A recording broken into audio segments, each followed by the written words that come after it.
The honourable member for Halifax Needham. Mr. Speaker, my question is for the Minister responsible for housing.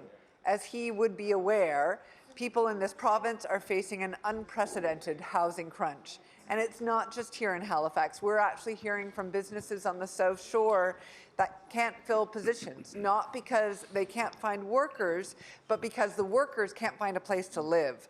In the federal riding of South Shore St. Margaret, 17% of households spend more than 50% of their income on rent and utilities. That's 1,200 families.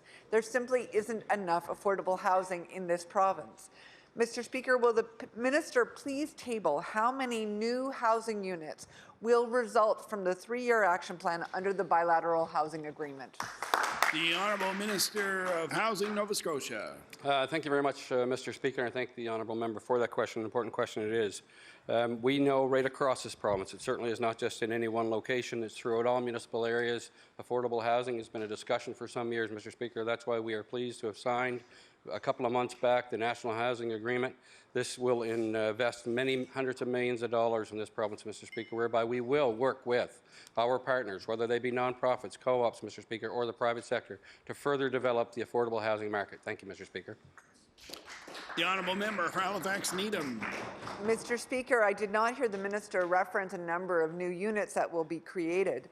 When questioned about the housing crisis in this province, the government constantly references either rent supplements, which don't work in a low vacancy environment, or the bilateral housing agreement. And it is good news that the agreement has finally been signed. But the fact is that the first 3 years of the plan will result in very few new affordable housing units.